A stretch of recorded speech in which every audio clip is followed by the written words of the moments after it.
Bismillahirrahmanirrahim. Assalamualaikum warahmatullahi wabarakatuh. Perkenalkan, nama saya Ian Mariska Prastio dari program studi pendidikan fisika Fakultas Keguruan dan Ilmu Pendidikan Universitas Sriwijaya. Baiklah, di sini saya akan mempresentasikan makalah yang berjudul Taksonomi Bloom, guna untuk memenuhi tugas mata kuliah dasar-dasar dan proses pembelajaran fisika semester 4. Dalam taksonomi Bloom ini saya akan membahas dua, yaitu yang pertama taksonomi tujuan pendidikan dan yang kedua yaitu taksonomi Bloom dan hasil revisinya. Apa sih yang dimaksud dengan taksonomi Bloom? Secara bahasa, taksonomi diambil dari bahasa Yunani, yaitu tasen dan nomos. Tasen yang berarti untuk mengelompokkan, dan nomos yang berarti aturan. Taksonomi dapat pula diartikan secara istilah, yaitu sebagai pengelompokan suatu hal berdasarkan hierarki atau tingkatan tertentu. Taksonomi dalam pendidikan dibuat untuk mengklasifikasikan tujuan pendidikan. Pada taksonomi Bloom, tujuan pendidikan dibagi menjadi 3, yaitu ranah kognitif yang meliputi aspek-aspek kognitif pada diri seseorang seperti cara berpikir, pengetahuan, serta pemahaman. Yang kedua yaitu ranah afektif yang meliputi aspek-aspek perasaan dan emosi seperti bakat, minat, dan sikap. Dan yang terakhir yaitu ranah psikomotorik yang meliputi aspek-aspek psikomotor seperti olahraga serta menggambar. Dari setiap ranah tersebut dibagi kembali menjadi beberapa kategori dan subkategori yang berurutan secara hierarkis atau bertingkat, mulai dari tingkah laku yang sederhana sampai tingkah laku yang paling kompleks. Tingkah laku dalam setiap tingkat diasumsikan menyertakan juga tingkah laku dari tingkat yang lebih rendah. Taksonomi ini pertama kali disusun oleh Benjamin S. Bloom dan kawan-kawan pada tahun 1956 sehingga sering pula disebut sebagai taksonomi Bloom. Benjamin Bloom adalah seorang ahli psikologi pendidikan Amerika yang memberikan sumbangan pemikiran yang cukup berarti, yaitu mengklasifikasikan tujuan pembelajaran atau Classification of Educational Objective dan teori belajar tuntas atau The Theory of Mastery Learning. Dari hasil penelitiannya, Bloom membangun taksonomi tujuan pembelajaran atau Taxonomy of Educational Objective yang mengklasifikasikan tujuan pembelajaran yang berbeda-beda. Yang pertama yang akan saya bahas yaitu tentang taksonomi tujuan pendidikan. Proses pembelajaran di kelas merupakan inti dari kegiatan pendidikan di sekolah. Sebelum pelaksanaan pembelajaran, guru perlu merumuskan tujuan pembelajaran yang akan dicapai. Tujuan pembelajaran tersebut perlu lebih awal diinformasikan kepada siswa. Apabila dalam pengajaran tidak disebutkan tujuannya, siswa tidak tahu mana pelajaran yang penting dan mana yang tidak. Taksonomi tujuan pendidikan merupakan suatu kategorisasi tujuan pendidikan yang umumnya digunakan sebagai dasar untuk merumuskan tujuan kurikulum dan tujuan pembelajaran.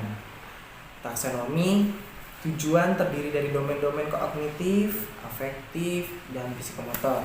Berbicara tentang taksonomi perilaku siswa sebagai tujuan belajar, saat ini para ahli pada umumnya sepakat untuk menggunakan pemikiran dari Bloom sebagai tujuan pembelajaran yang dikenal dengan sebutan taksonomi Bloom. Menurut Bloom, perilaku individu dapat diklasifikasikan ke dalam 3 ranah, yaitu yang pertama yaitu ranah kognitif, yaitu ranah-ranah yang berkaitan dengan aspek-aspek intelektual atau berpikir atau nalar. Yang kedua yaitu ranah afektif, ranah yang berkaitan aspek-aspek emosional seperti perasaan, minat, sikap, kepatuhan terhadap moral dan sebagainya. Dan yang terakhir yaitu ranah psikomotor, ranah yang berkaitan dengan aspek-aspek keterampilan yang melibatkan fungsi sistem saraf dan otak atau sistem saraf dan otot dan fungsi psikis. Pada ranah kognitif ini terbagi menjadi 6, yaitu yang pertama itu tentang pengetahuan atau knowledge, yang kedua ini yaitu pemahaman atau comprehension, yang ketiga ini penerapan application, yang keempat ini analisa analisis, yang kelima ini sintesis atau sintesis, dan yang keenam ini evaluasi atau evaluation. Untuk ranah afektif ini dibagi menjadi 5, yaitu penerimaan atau receiving, yang kedua sambutan atau responding, yang ketiga itu penilaian atau valuing, yang keempat itu pengorganisasian atau organization, dan yang keempat itu karakterisasi atau characterization. Dan ranah psikomotor ini terbagi menjadi 5, yaitu yang pertama kesiapan atau set, yang kedua ini peniruan atau imitation, yang ketiga ini membiasakan atau habit, yang keempat ini menyesuaikan atau adaptation, dan yang kelima itu menciptakan atau origination. Bagaimana sih hasil revisinya? Taksonomi Bloom mengalami perbaikan seiring dengan perkembangan dari kemajuan zaman serta teknologi. Salah seorang murid Bloom yang bernama Lorin Anderson merevisi taksonomi Bloom pada tahun 1990. Hasil perbaikannya dipublikasikan pada tahun 2001 dengan nama revisi taksonomi Bloom.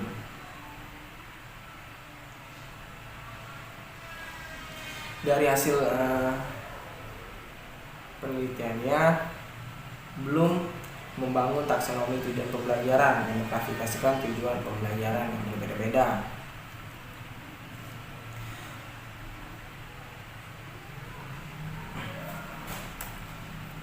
Dalam revisi ini ada perubahan kata kunci pada kategori dari kata benda menjadi kata kerja. Lorin Anderson dan Krathwohl merevisi taksonomi Bloom tentang aspek kognitif menjadi 2 dimensi, yaitu yang pertama yaitu dimensi proses kognitif dan yang kedua yaitu dimensi pengetahuan. Kata kuncinya yaitu pada kategori dari kata benda menjadi kata kerja untuk aspek kognitif.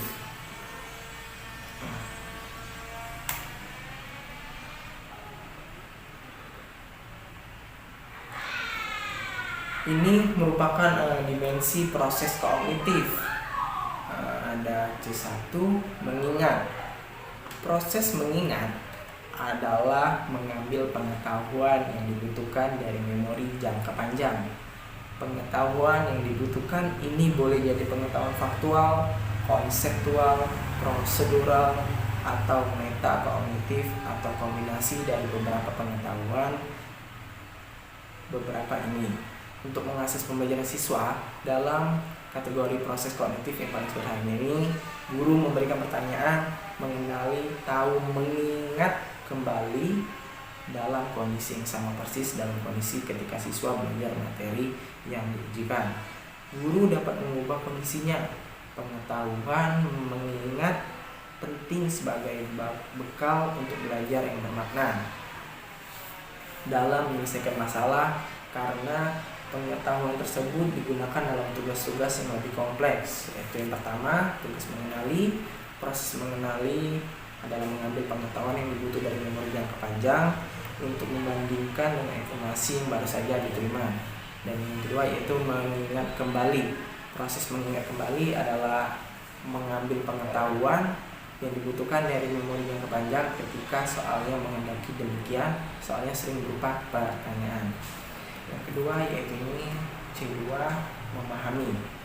Proses kognitif yang berpijak pada kemampuan transfer dan ditekankan di sekolah-sekolah dan perguruan-perguruan tinggi dalam memahami Siswa dikatakan memahami apabila mereka dapat mengkonstruksi makna dari pesan-pesan pembelajaran baik berupa lisan, tulisan, ataupun grafis yang disampaikan melalui pelajaran buku atau layar komputer. Siswa memahami ketika mereka menghubungkan pengetahuan baru dan pengetahuan lama mereka. Pengetahuan konseptual menjadi dasar untuk memahami.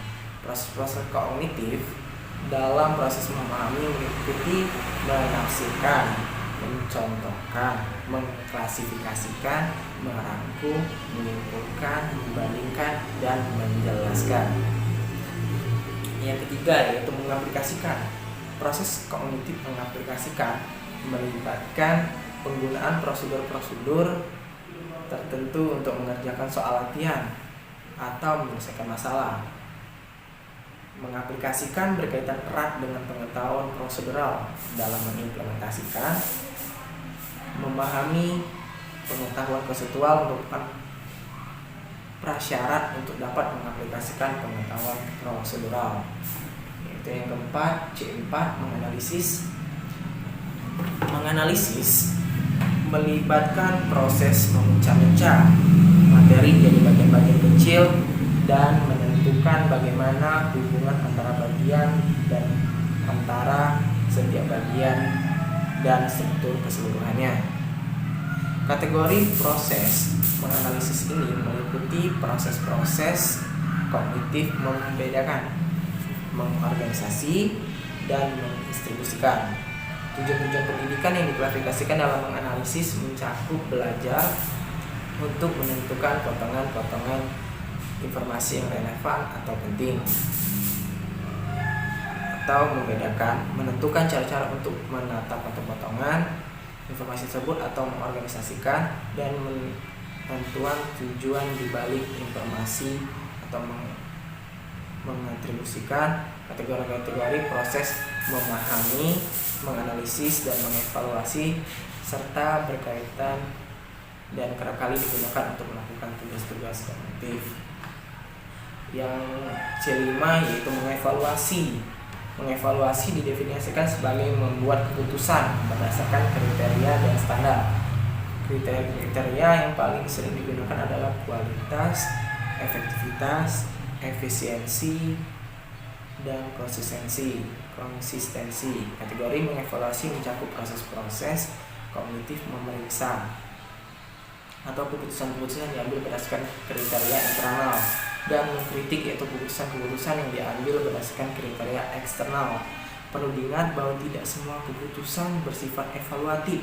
Misalnya siswa membuat keputusan apakah suatu contoh sesuai dengan suatu kategori. Selanjutnya yang terakhir yaitu C6, mencipta. Mencipta melibatkan proses menyusun elemen-elemen jadi sebuah keseluruhan yang koheren atau fungsional.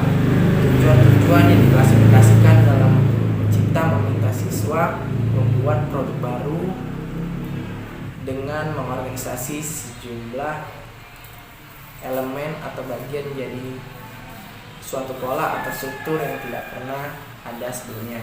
Meskipun mengharuskan berpikir secara kreatif, mencipta bukanlah ekspresi kreatif yang bebas sama sekali dan tak dihambat oleh tuntunan tugas atau situasi belajar.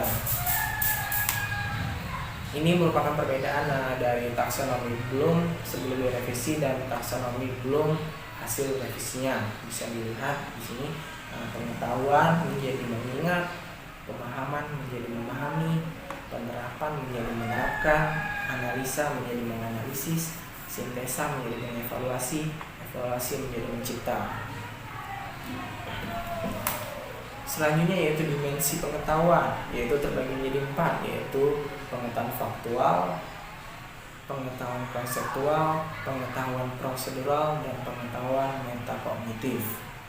Pengetahuan faktual ini peserta didik harus mengetahui elemen dasar untuk sebuah disiplin atau cara memecahkan masalah di dalamnya.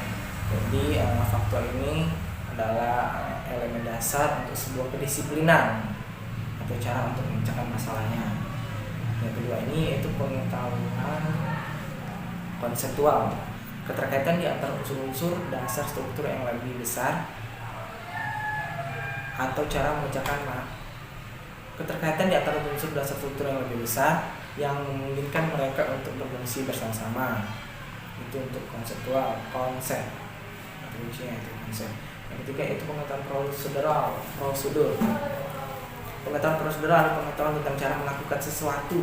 Pengetahuan prosedural kerap kali berupa rangkaian langkah yang harus diikuti. Pengetahuan ini mencakup pengetahuan tentang keterampilan, algoritma, teknik, dan metode yang semuanya disebut sebagai prosedur.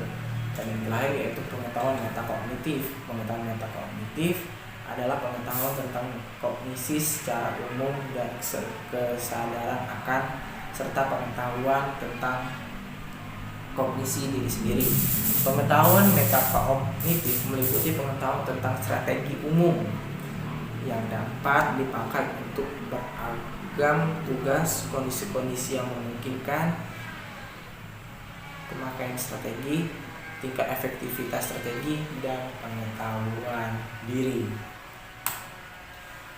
Jadi saya akan menyimpulkan presentasi yang saya bahas tadi mengenai taksonomi Bloom.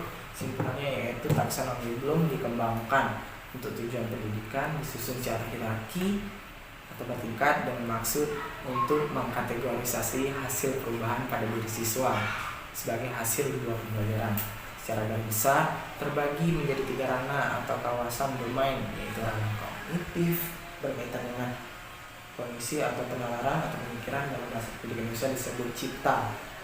Yang kedua ranah afektif berkaitan dengan afeksi atau rasa, dan ranah yang terakhir yaitu ranah psikomotor berkaitan dengan psikomotor atau gerak jasmani jiwani, gerak-gerik jasmani yang terkait dengan jiwa. Pada tahun 1990, seorang murid Bloom, Lorin Anderson, merevisi taksonomi ini dengan maksud untuk menyempurnakan sehingga sesuai dengan keadaan, perkembangan, dan kemajuan zaman serta teknologi.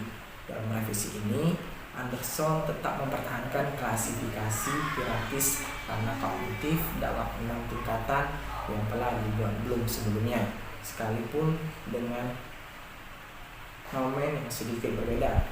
Misalnya, dalam revisi ini ada perubahan kata kunci pada dari kata benda menjadi kata kerja. Selain itu, masing-masing kategori masih diurutkan secara hierarkis. Hierarkis yaitu bertingkat ya, dari urutan terendah ke yang paling tinggi.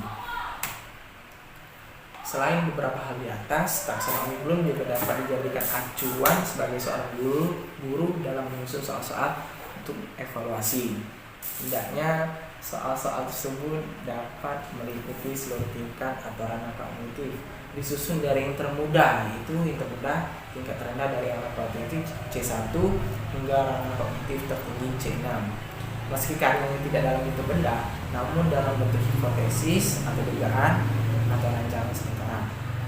Dengan demikian, guru akan dapat mengetahui ranah kognitif mana yang telah dicapai oleh para siswanya dan dapat menyusun suatu strategi untuk meningkatkan kemampuan siswa yang masih mencapai tingkat rendah untuk ranah kognitifnya. Baiklah, itulah penyampaian presentasi dari saya mengenai taksonomi Bloom. Apabila ada penyampaian saya yang kurang berkenan, saya mohon maaf. Saya akhiri. Wassalamualaikum warahmatullahi wabarakatuh.